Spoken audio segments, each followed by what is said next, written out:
clothes, take her to the mall, take her on trips and vacations. A whore always comes, my brothers, with an agenda, a hidden one at that.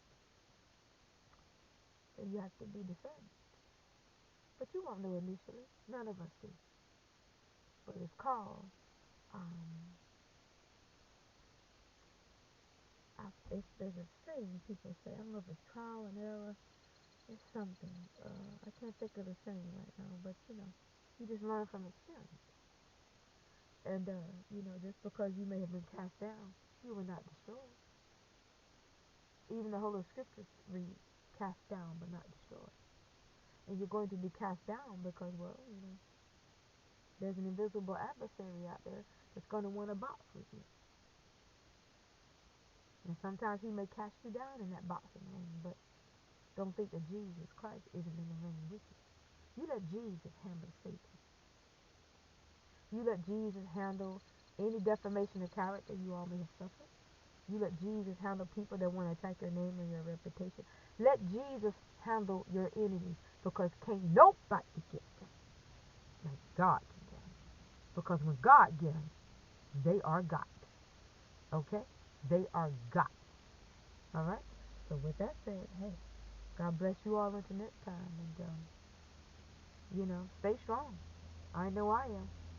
I don't back down to no demon, no devil, no bloodline folk, no high school folk, no peer folk, no whatever folk. This thing gonna back down to you.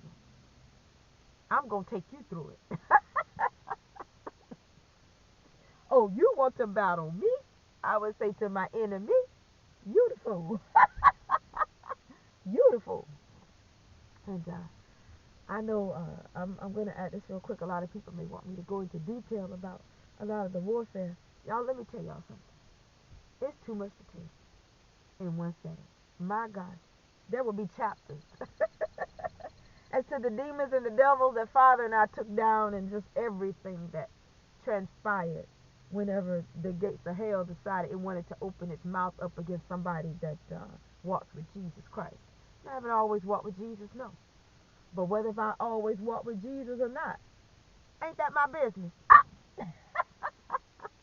That's a word for somebody out there. Whether or not if you went to church and stopped going and went out in the world and went back to the church and put the church down and went back out in the world and put the church down and went to the church, say, okay, I ain't going to church, I'm going back out in the world, I'm going back to the club. Whatever you did, ain't that your business? Ain't that your business? That's right, I said it. That's your business. So why do you have a multitude of whoremongers skating around you? You know why? Because for a lot of you, you didn't run the streets like they did. You didn't whore around like they did. So they want to find something on you. Why? To try to relieve themselves of their filthy, filthy, abominable lifestyle. Because, see, they can only try to feel better about themselves if they feel like they can make you feel worse about yourself. When a lot of you didn't feel bad about yourself, no way. You know what I'm saying? Because, like I said, I just felt like, as far as me being attacked, y'all see I done went on left field again. Not left field, but I'm going on and on. But I got to speak it as it is poured into me. But, it seems like the attack came right out of the blue. But I'm so proud of myself for coming up against my enemies and for fighting them. They are punks. They are cowards. They are afraid of me, male and female alike. A lot of them hate they ever came up against me. A lot of them are suffering tremendously, physically, mentally, emotionally.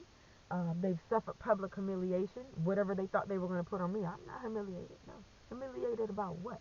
Because I can take whatever's thrown at me, and I can get rich off of them bastards. Okay? Excuse my French, but off of those wretches, I'll put it that way. I don't like the term bastard, but um, I just look at it like people think that, I'm just the type of chick, you can't stop a moving train.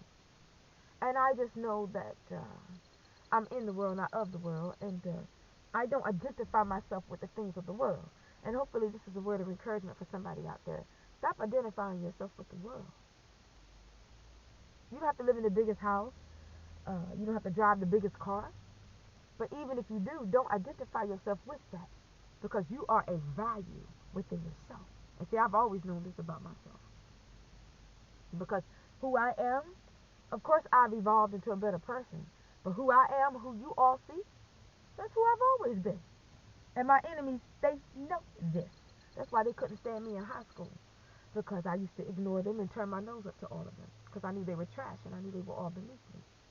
And the scheme and the tactic and the strategy that the devil had was he took a piece of trash from their camp and asked me out on a date. You see what I'm saying? So always be sober and be vigilant and be mindful of the wiles of the devil. Because when you've got people that didn't even like you in high school trying to set you up with one of their friends, you know that's the devil. Folks couldn't stand you in high school, but now all of a sudden, after graduation, they want to hang with you. They want to kick it with you. They want you to date one of their friends. That was a setup, and I'm going to leave it at that. I may do some things regarding that later on in this year. Not later on in this year, later on in next year. Because, see, I believe in, I was thinking making a profit off your enemies. If the story is going to be told, it will be told by me.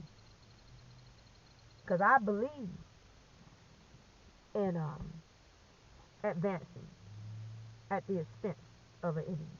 That hey, come on now. Well, you know, Father did say, "I will make your enemies your footstool." So I'm gonna leave it at that. Um, so I feel like a lot of times, you know, all the time, your enemies they hang themselves. The only thing they set themselves up is for public ridicule and to be public spectacles, and that's exactly what they are. And by the time God Almighty is done with them, they'll want to be dead. I'm sure for a lot of them, or somewhere living in seclusion for the rest of their lives. Because see, this sister right here, this little chick right here, I want the one. And I feel like that a lot of you sisters out there and brothers out there, maybe a lot of you may have adopted that mentality or already had that mentality all your lives like I did. You're not the one. You're not the one to be messed with. When people are too punk to come to your face, they got the scheme way over there behind your back. That's a punk. That's a coward. That's a hater. That's somebody that's jealous of you. That's somebody that wants to be you. That's somebody that's sick within themselves. When they look in the mirror, all they see is ugly. When they look in the mirror, they don't like what they see. They don't like who they are. And they are resentful of you. Because the one person that they know they can never be is you and me. And with that said, God bless you all until next time. Bye-bye.